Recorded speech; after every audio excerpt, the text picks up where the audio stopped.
स्वागत है आपका एक बार फिर। पहला सौदा 10 बज चुके हैं और अब बारी है आपको बताने की 10 के दमदार ट्रेड अगले आधे घंटे में।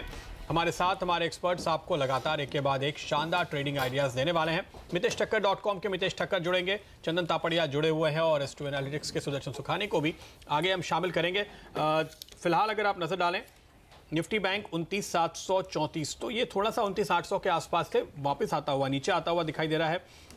ऊपर के लेवल पर मुनाफा वसूली मिड कैप्स में भी थोड़ी बन रही है, क्योंकि अब अगर इक्वेशन देखें जो कुछ देर पहले तक 2:1 था, यानी 2 स्टॉक ऊपर तो 1 नीचे। अब अगर 2 स्टॉक नीचे है तो 3 ऊपर है, तो वो समीकरण थोड़ा सा बदला है। मिड कैप स्मॉल कैप पे थोड़ी मुनाफा वसूली ऊपर के लेवल पर आती हुई साफ तौर पे नजर आ रही है। हालांकि जहां खरीदारी हो रही है वहां पे वॉल्यूम बहुत ही जबरदस्त है, जहां खरीदारी हो रही है वहां पे ओपन इंटरेस्ट बिल्डअप बेहद स्ट्रॉन्ग देखने को मिल रहा है। हमने आपको ऑयल मार्केटिंग कंपनीज बताई, IOC लीड करता हुआ, BEML लीड करता हुआ, जबरदस्त तेजी यहां देखने को मिल रही है। प्रेस्टीज एस्टेट, बॉम्बे डाइंग जैसे तमाम स्टॉक्स जहां पर हम लगातार तेजी देख रहे हैं कैश मार्केट में भी और अच्छे खासे वॉल्यूम के साथ। चंदन, ना बताइए इस समय आपके नजर में कौन से स्टॉक हैं, क्या ट्रेड देख रहे हैं? पहले इंडेक्स की बात करेंगे या स्टॉक पे ट्रेड लेंगे? जी, पहले इंडेक्स की बात करें तो इंडेक्स की लेवल्स की बात करता हूँ। देखिए यहाँ पे सपोर्ट मेरा 11,333 था, ऑलरेडी काफ़ी मोमेंटम आ चुका है, तो मेरे हिसाब से अब सपोर्ट रिवाइज होके 11,420 के आसपास सपोर्ट में बनता हुआ नजर आएगा। तो यही सलाह है, जब तक 11,420 के ऊपर है पॉजिटिव बायस के साथ ट्रेड करें। ऊपर में यहाँ पे अब 11,600 के एक्सटेंडेड लेवल देखने को मिलेंगे। तो अभी कोई ट्रेड है क्या आपके हिसाब से इंडेक्स में, निफ्टी या बैंक निफ्टी में, फ्यूचर्स में, ऑप्शंस में, कहीं भी इस समय कोई ट्रेड बनता है?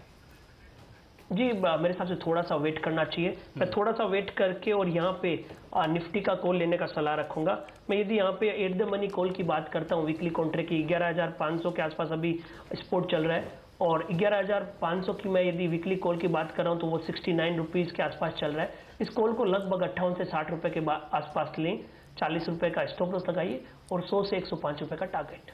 ऑलराइट, तो नज़र रखिए और देखिए ऑटो स्टॉक्स में तेज गिरावट, इसके चलते अब मिड कैप इंडेक्स में भी दबाव देखने को मिल रहा है। मितेश जी हमारे साथ जुड़ चुके हैं। मितेश जी बताइए क्या व्यू है मार्केट पर आपका और आप कहां पर नज़र रख रहे हैं इस समय? Good morning Hemant. Good morning. सुबह अर्ली मॉर्निंग प्रॉफिट्स बुक किए लॉन्ग पोजीशंस पे, इनफैक्ट पहले से करते रहते हैं। जो लास्ट क्वांटिटीज थी आज सुबह अर्ली मॉर्निंग फिनिश किए हैं। मुझे लगता है 11,500-520 के आसपास निफ्टी एक ब्रीदर लेगा। ऐसा मुझे खैर फ्राइडे को भी लग रहा था और वहाँ से हमने थोड़ी सी प्रॉफिट बुकिंग देखी थी फ्राइडे को, परंतु ओवरऑल आई थिंक काफ़ी ओवरबॉट हैं। ये लेवल्स मेरे हिसाब से बेस्ट होंगे और आपको अगर जब जल्दी बड़ा प्रॉफिट मिलता है 5-6 दिन के मूव में, तो आई थिंक एक टेम्पटेशन भी आ जाता है प्रॉफिट्स लेने का। उसके अलावा भी जैसे मैंने बताया कि extreme overbought readings intraday charts पे टिपिकली सस्टेन नहीं होती हैं। तो आज मेरा भी इंडेक्सेस पे दोनों पे है कि इनफैक्ट बैंक निफ्टी दोनों पे हमने प्रॉफिट बुक किए हैं और अब डिप का वेट करेंगे, अगर मिलता है तो ठीक है, अदरवाइज कुछ कंसोलिडेशन है। जब भी इसमें कुछ नया सिग्नल मिलेगा फ्रेश अपमूव का, तब आई थिंक इसमें एक पोजीशन ली जाएगी। अदरवाइज स्टॉक स्पेसिफिक बेसिस पे अभी भी लॉन्ग साइड ट्रेड कर रहे हैं।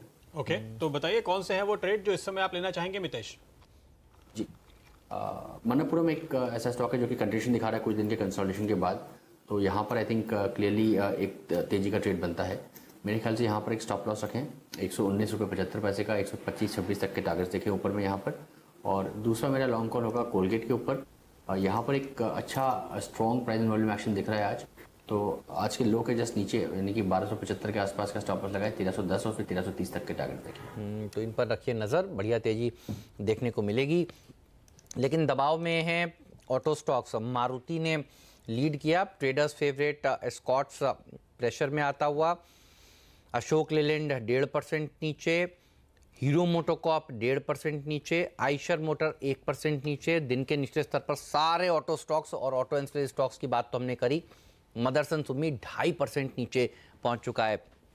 क्योंकि आप प्रॉफिट बुकिंग की बात कर रहे हैं, कुछ एग्रेसिव ट्रेडर्स क्या ऑटो स्टॉक्स में मितेश आप शॉर्ट साइड की पोजीशंस बना सकते हैं और कहां पर आपको सबसे ज़्यादा नरमी देखने को मिलने वाली है? हेमंत, एक स्टॉक में जिसमें क्लियरली एक ब्रेकडाउन है इंट्राडे चार्ट्स पे, वो है मारुति, जो कि उसने आई थिंक पहला टारगेट जो था अपना 6825 के आसपास का वो अचीव कर लिया। परंतु मुझे लगता है कि इसमें 1-2 दिन में और गिरावट देखने को मिलेगी। तो 68-425 तोड़ता है तो आई थिंक चांसेस काफी ब्राइट है कि 6650 की तरफ 6650 की तरफ ये स्टॉक बढ़ेगा।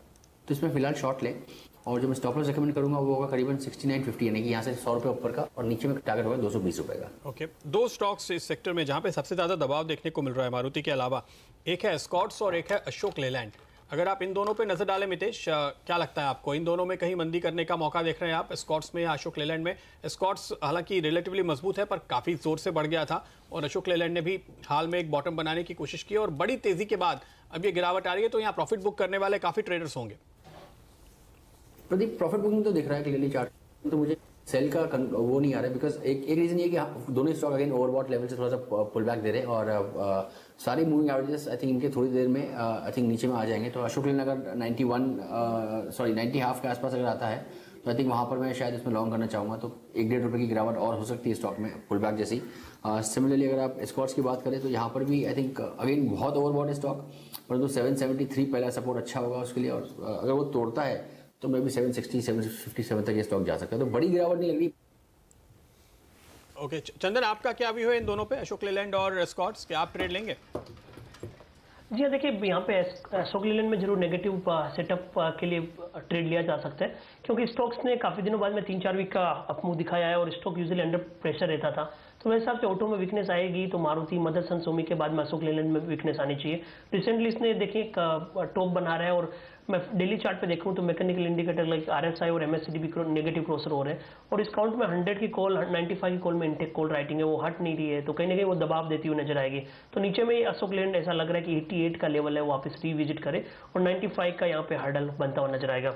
उसके अलावा एस्कॉर्ट्स की बात करें, इस काउंट में हम कंपेरेटिवली पॉजिटिव है, बट 4 दिनों से ये कंसोलिडेटिव मूव है, तो यहाँ पे जब ये 777 का लेवल तोड़ेगा तब यहाँ पे लॉन्ग पोजीशन एग्जिट करके और यहाँ पे कॉन्ट्रैक्ट ट्रेड लेने की सलाह रखें। आपने जो कहा था मदरसन सुमी बेच दीजिए, पापा और वागले साहब, देखिए दबाव साफ तौर पर दिखा रहा है। एनसीसी पिछले हफ्तों से भाग गया था, अच्छा खासा प्रदर्शन इसने दिखाया था, देखिए आज यहाँ पर भी थोड़ी प्रॉफिट बुकिंग हो रही है, यूनाइटेड स्पिरिट्स में भी हो रही है। प्रदीप आप देखिए, अब होली से पहले चल चुका है और अब देखिए आज यहाँ पर भी कमज़ोरी देखने को मिल रही है।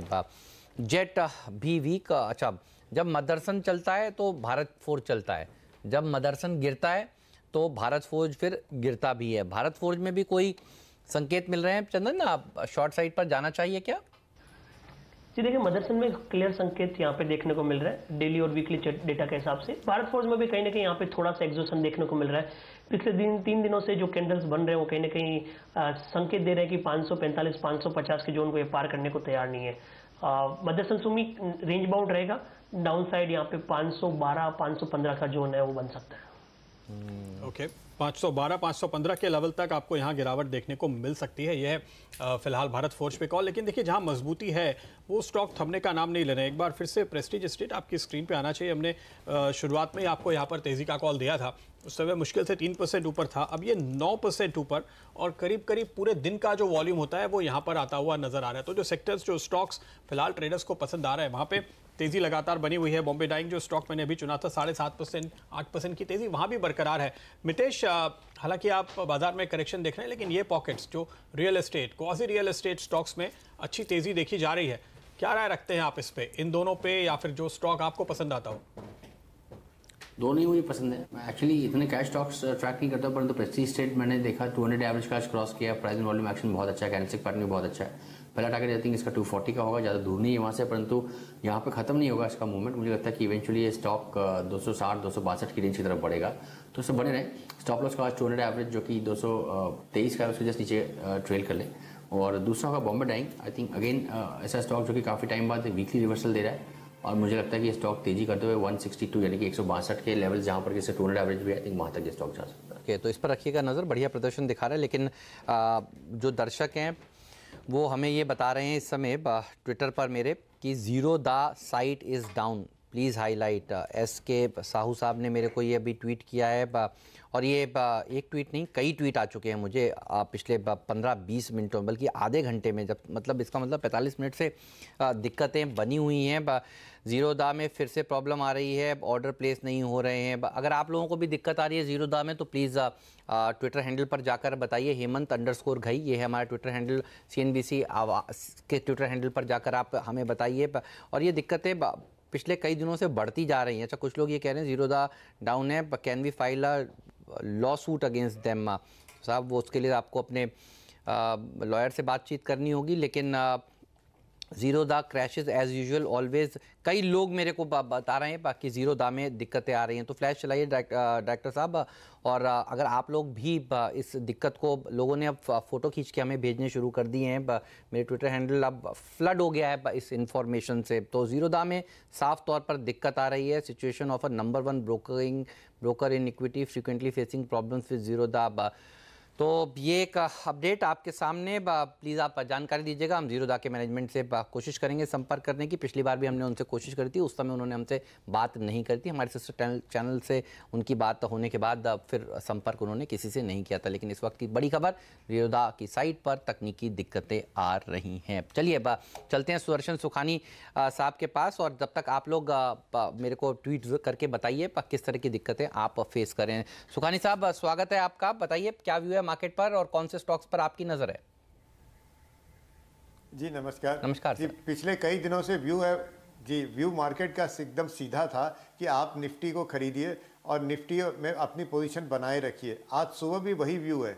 अभी भी निफ्टी खरीदना बनता है, लेकिन जो अब निफ्टी खरीदेंगे 10,500 में, उनको ये समझ के चलना चाहिए कि आज इंट्राडे में उनको अब कुछ मिलना बहुत मुश्किल है, क्योंकि हम गैप अप के साथ बड़ा मूव ले चुके हैं। लेकिन अगले 2-3 दिनों में निफ्टी में उनको कोई ना कोई रुख, या ये समझिए बुधवार तक जब ऑप्शंस की एक्सपायरी होगी तब तक निफ्टी का कोई रुख उनको मिल जाना चाहिए। तो निफ्टी खरीदिए। निफ्टी बैंक में मेरा कोई रुख और विचार बनता नहीं है। बहुत बड़ी तेज़ी के बाद में हो सकता है यहाँ कंसोलिडेट करे, अभी तक उसके आसार तो नहीं है, पर हो सकता है। तो खरीदारी निफ्टी में ही बनती है मेरे अनुसार। शेयरों में सब जगह खरीदारी है। मिड कैप्स अच्छा खुशहाल चल रहे हैं। यूबीएल खरीदिए, यूनाइटेड ब्रूवरीज, 1383 का स्टॉप और 1414 का एक टारगेट लेके चलिए। उसी तरह से इंडिगो, मैं इंडिगो के पक्ष में कई दिनों से चलता हूं, और क्योंकि यही एक एयरलाइन है जो कमाता भी है और माने कंज्यूमर का सेटिस्फेक्शन लेवल भी देता है। इंडिगो खरीदिए, 1302 का स्टॉप और 1340 का टारगेट लेके चलिए। निफ्टी में मैं फिर से कह रहा हूँ, खरीदारी बनती तो है, लेकिन आज आप अब इसमें से कुछ अपेक्षा मत कीजिएगा। आपके आने से पहले सर बातचीत कर रहे थे इंडिगो की, और हम लोगों का अपना एक्सपीरियंस शेयर कर रहे थे। चंदन जी बता रहे थे कि वो इस बार जयपुर जो है वो इंडिगो से ही गए। अच्छा, मैं इंदौर इंडिगो से ही गया अब, और क्या लाइनें लग रही हैं अब, और क्या लंबी लंबी कतारें हैं। लोग जेट की दिक्कतों से घबरा रहे हैं और इंडिगो को इसका फ़ायदा मिल रहा है। बहुत बहुत शुक्रिया आपका सुदर्शन जी इस समय निकालने के लिए और अपनी राय हमें देने के लिए। लेकिन वक्त हो गया है अब नए खिलाड़ी का, तो मैं आपसे फिर माफ़ी मांगूंगा। मैं यहाँ उलझा हुआ था, तो मैं तो नीरज आज भी नया खिलाड़ी नहीं दे रहा हूँ, लेकिन आप बताइए बिल्कुल तैयार हैं? मैं तो तैयार हूँ। मैं तो माहौल अगर आपने समझा, मैं पिछले हफ्ते बता दिया था कि नहीं, बिल्कुल आपने जो खबरें आने वाली हैं उसी के आधार पर हमने लिया है। और जीएसटी काउंसिल की जो बैठक है रियल एस्टेट वाली, उसी से जुड़ा हुआ हमने लिया है। मुझे ध्यान, हमने परसों उसको लिया भी था, वो करडा कंस्ट्रक्शंस 6% स्टॉक ऊपर था। प्रदीप ने पंड्या फंडा लिया था। तो मैंने एक्चुअली 2 लिए थे उस दिन, एक अजमेरा और एक ये, और दोनों ही मतलब इस सेगमेंट में काम करते हैं। पहले तो स्टॉक लाते हैं, सामने रखते हैं, वो बढ़िया उसमें तेजी बनी। तो हमने सोचा कि आज चूंकि जीएसटी की अब बैठक होने वाली है, तो इसको लिया जाए। उसके लेने के पीछे सिंपल सी वजह ये है कि ये एक नासिक बेस्ड कंपनी है, छोटी सी, जो वहाँ के मास कंस्ट्रक्शन में है। करडा, KARDA। ओके, करडा, हाँ ये आ गया। अब बताइए। तो नासिक में इनका बहुत बड़ा काम है, लेकिन इसका फायदा इनको मुझे इसलिए लगा अच्छा, क्योंकि अब इन्होंने कई सारे कॉन्ट्रेक्चुअल कंस्ट्रक्शन के लिए बिड किया है। यानी अब थोड़ा वो बाहर निकलने की कोशिश कर रहे हैं कि मुंबई में शायद कॉन्ट्रैक्ट कोई बिल्डिंग बननी होगी तो उसके लिए कंस्ट्रक्शन काम करें। इस तरीके से इन्होंने थोड़ी सी बिडिंग करी, इसलिए मैं लगा ठीक। और जीएसटी काउंसिल में मास कंस्ट्रक्शन जो करेंगे, यानी जो अफोर्डेबल हाउसिंग है, उनको बहुत फ़ायदा होगा, क्योंकि उनके लिए बहुत कम जीएसटी कर दी गई। तो कल इसके निटिग्रिटीज पे फाइनलाइजेशन हो जाएगा। दूसरा, 2018 के अप्रैल के आसपास ये लिस्ट हुई थी, लिस्टिंग के दिन इसमें बड़ी तगड़ी इसकी पिटाई हुई थी, स्टॉक वहाँ से गिरा, लेकिन फिर धीरे धीरे इसने अपने आप को कवर किया। और इस समय जो इसका प्राइस चल रहा है वो इसके 52 वीक हाई से भी हालांकि कम है, 240 के आसपास 52 वीक हाई है इनका, वहाँ से चला। नंबर्स ठीक दिए इन्होंने, क्वार्टरली का देखें तो Q3 में इनका परफॉर्मेंस बेहतर हुआ है, काफ़ी बेहतर हुआ है, और उसके हिसाब से प्रॉफिट में आया। Q1 के बाद Q2 इनका बहुत बुरी तरह से पिटा था, क्योंकि उसमें टैक्स आउटगो बहुत ज़्यादा था इनका, करीब 42% के आसपास, इसलिए तगड़ी पिटाई हुई थी। लेकिन वहाँ से अब सुधरा है। तो हमें लगता है कि चूँकि ये खबरें हैं जीएसटी वाली और सरकार का फोकस है, चुनाव का माहौल है, तो स्टॉक खरीदारी की जा सकती है। और अब ये मुंबई से बाहर निकलने की जो कोशिश कर रहे हैं, ये इनके लिए एक अच्छी बात हो सकती है। तो अच्छा प्रदर्शन दिखा रहा है। प्रदीप, आपने क्या लॉजिक दिया था स्टॉक पे? एक बात वो मैं बताता हूँ, लेकिन जो नीरज ने बताया वो सारी बातें यहाँ पर हैं कि नासिक फोकस कंपनी है और इनके पास जो लैंड बैंक है वो काफ़ी स्ट्रांग है। इनफैक्ट आगे जो इनके प्रोजेक्ट आने वाले हैं उसकी लैंड इन्होंने एक्वायर कर रखी है और इनके प्रोमोटर्स के पास और भी लैंड बैंक है जिसको वो आगे डेवलप करने के लिए जो लिस्टेड एंटिटी है उसके साथ मिलकर के प्रोजेक्ट पे काम कर रहे हैं। ये जानकारी सामने आई है और इस वजह से हमने इसको चुना था। लेकिन आप वो जो कहते हैं ना कि फेविकॉल, पीडीलाइट का नाम बदलकर फेविकॉल कर देना चाहिए, वैसे इनका भी नाम बदलकर हरी कंस्ट्रक्शन कर देना चाहिए। अभी जो प्रोजेक्ट बनाते हैं उसका नाम ये हरी वैभव, हरी समथिंग ऐसे रखते हैं। और नासिक के लोग भी इनको उसी नाम से जानते हैं। अगर ये अपना नाम बदल देंगे तो नासिक के इन्वेस्टरों को कम से कम पहचानना के दौरान मुझे पता लगा LIC हाउसिंग फाइनेंस ने इसमें बहुत डाले थे पैसे कर रखी है प्रोजेक्ट में, कि किसी एक दूसरे को एग्जिट देके उन्होंने बड़े पैसे लगाए इसमें कि यहाँ से काम करेंगे। तो मतलब इस तरीके से थोड़ा सा बेहतर दिख रहा है यहाँ पे, और GST का फोकस मिलेगा तो स्टॉक अच्छा परफॉर्मेंस कर सकता है यहाँ से। चलिए, तो अब आप, लेकिन एक बात तो पक्का है, मैं नया खिलाड़ी तो नहीं दे पाया, लेकिन कल का खिलाड़ी आज ये बहाना नहीं चलेगा प्रदीप, ये रोज एक बहाना, मतलब मैं बिजी हूं, मैंने तो एक रियल एस्टेट स्टॉक बिल्कुल उसी थीम पे बॉम्बे डाइंग चुना है, फॉर द रियल एस्टेट चल भी रहा है। प्रदीप भी देखो रोज कल मेरे फंडा दे रहे हैं, क्यों बैठे रहते हैं। हाँ, मेरे को बहुत सारे मेरे दर्शक भी हैं, वो भी दबाव बना रहे हैं, तो दबाव ट्विटर पे भी बन रहा है कि दीजिए, देंगे सर, पक्का देंगे। लेकिन शुक्रिया नीरज, आपने बताया। ये है नीरज का नया खिलाड़ी आज कार्डा constructions. Mid cap index recover होता हुआ, आप कुछ कह रहे हैं? मेरे ख्याल में चंदन ने अभी अपने पिक्स नहीं दिए हैं। चंदन, इस समय आप कौन सा स्टॉक देख रहे हैं ट्रेड करने के लिहाज से, बताइए जरा। जी हाँ, 2 ट्रेड यहाँ पे सिलेक्ट किए हैं FNO डेटा और टेक्निकल सेटअप को ध्यान में रखते हुए। पहला ट्रेड रहेगा BML, जो हम डिस्कस भी कर चुके हैं और इसमें major inverse head and shoulder weekly में ब्रेकआउट हुआ है। स्टॉक मोमेंटम में 2 दिनों के कंसोलिडेशन के बाद में अप मूव हुआ है, तो BML में खरीदारी की सलाह रहेगी। 980 का स्टॉप लॉस, 1035, 1040 के टारगेट। और दूसरा ट्रेड एशियन पेंट, जो लगातार आप बोल भी रहे हो, काफ़ी एक मोमेंटम इस काउंटर बना हुआ है। स्लो एंड स्टडी इसमें लग रहा है कि नई ब्रेकआउट बनते हुए नजर आएंगे। अच्छा फॉर्मेशन है, लॉन्ग के एडिशन यहाँ पे बन रहा है। 1444 का स्टॉप लॉस, 1485-90 तक के टारगेट। बिल्कुल, और देखिए मजबूत स्टॉक है, बढ़िया कंपनी है, पोर्टफोलियो वाला शेयर है, और इस तरह के जो बाजार बढ़ चुका हो, जब बहुत अच्छी तेज़ी देख चुकी हो, तो उन स्टॉक्स पर फोकस करना चाहिए जो अब तक बढ़े नहीं हो। और एशियन पेंट एक ऐसी कंपनी है जो अगर आपके पोर्टफोलियो में रहे तो आपके पोर्टफोलियो को भी रंग देगी पॉजिटिव साइड पर। और होली का माहौल तो लगातार बना हुआ ही है, तो पेंट कंपनियों पर रखिए नज़र। एशियन पेंट बढ़िया प्रदर्शन देखिए आज के सत्र में दिखा रहा है, दिग्गजों में अच्छी तेज़ी देखने को मिल रही है। लेकिन मिड कैप्स ने जो थोड़ा सा ठंडा प्रदर्शन दिखाया, और इसका श्रेय अगर मैं दूं तो फिर मारुति में जो गिरावट देखने को मिली, उसके बाद सारे ऑटो स्टॉक्स और ऑटो एंसिलरी स्टॉक्स पिटे, उसी के कारण थोड़ा सा मूड और सेंटीमेंट बिगड़ा है। लेकिन देखिए, लाल निशान में आने के बाद, जैसा मैं कह रहा था, अब मिड कैप्स वापस से हरे निशान में आते हुए हीरो मोटोकॉर्प लेकिन प्रदीप दबाव में है, तो हीरो मोटोकॉर्प की मुश्किलें भी बढ़ेंगी। हीरो मोटोकॉर्प पर एक राय विदेश जी, कोई व्यू है यहाँ पर, क्या और डाउनसाइड रिस्क खुलता है? ये शॉर्ट टर्म में इनफैक्ट सेल कैंडिडेट रहेगा। 26 से 50 के टारगेट्स यहाँ पे मुझे लगता है कि जल्दी मतलब आ सकते हैं, और स्टॉक ज़्यादा दूर नहीं है वहाँ से, करीबन 50-55 पॉइंट ही दूर है, और यहाँ पर शॉर्ट भी लिया जा सकता है 2735 के स्टॉक के साथ। अब इस बीच अलर्ट आ रहा है कि जीरोधा में जो दिक्कतें आई थी उन खामियों को दूर कर दिया गया है। क्या खामियां हैं ये नहीं पता, लेकिन जीरोधा ने अपना स्टेटमेंट ही हमें शेयर किया है। ट्रेडिंग की असुविधा के लिए उन्हें खेद है। लोग कहते हैं कि जो नुकसान हो जाता है उसका क्या? हाँ, और वो अपॉर्चुनिटी लॉस भी आप कह सकते हैं उस दौरान। तो काफ़ी ज़्यादा जिस दिन हम बाजार में एक्शन देखते हैं, खासतौर पे हमें दिक्कतें दिखती हैं। और मंडे, फ्राइडे ऐसे दिनों में जब काफ़ी पोजीशन हो या एक्सपायरी वाले दिन, तो वो लगता है कि ओवरलोड होने की स्थिति नज़र आती है। इस पर कंपनी को थोड़ी क्लैरिटी देनी चाहिए। सही बात है, और इसको जड़ से दिक्कत को सॉल्व करना चाहिए। अगर सिस्टम अपग्रेडेशन की ज़रूरत है तो उसको उनको लेना चाहिए। जीरोधा नाम इतना बड़ा है और दर्शन थोड़े से छोटे हो चुके हैं पिछले कुछ दिनों में। अब देखिए, कुछ लोग अभी भी कह रहे हैं, लेकिन हमें तो FNO में दिक्कतें आ रही। तो आप अपने जो आप इस समय अनुभव कर रहे हैं वो हमारे ट्विटर हैंडल पर हमें ज़रूर बताएं, ताकि हमें पता चले कि दरअसल हो क्या रहा है। इस सब का फ़ायदा अगर मिलेगा तो किसी एक कंपनी को मिल सकता है। कहते हैं ना, एक की दिक्कत तो दूसरे का फ़ायदा। अगर जेट की दिक्कत तो इंटरग्लोब का फ़ायदा। मुझे लगता है ICICI सिक्योरिटीज़ एक ऐसी कंपनी है जो ऑनलाइन का कामकाज बहुत बढ़िया तरीके से करती है, ब्रोकिंग कंपनी है। तो फिर उस तरह के स्टॉक्स पर आपकी नज़र होनी चाहिए। मितेश जी से पूछते हैं। मितेश जी, ICICI सिक्योरिटीज़ मेरे ख्याल में, लेकिन चार्ट्स पर अभी वो नज़र आएगा नहीं मोमेंटम, लेकिन ओवरऑल चार्ट्स डॉक्टर साहब इसके दिखाइए 6-8 महीने के, 1 साल के, कंपनी तो अच्छी है, आईसीआईसीआई ग्रुप का पेरेंटेज भी है। कैसा लगता है आपको ये स्टॉक? जी मैं ट्रैक नहीं किया तो एकदम से कमेंट करना थोड़ा नो प्रॉब्लम, थोड़ा टाइम दें। No problem. ओके, अच्छा इस बीच दो स्टॉक्स अपोलो टायर्स या सीएट, इन दोनों में जिस तरह से मंदी की पोजीशन तेजी से बढ़ रही है मितेश, कहाँ शॉर्ट का मौका देखते हैं आप?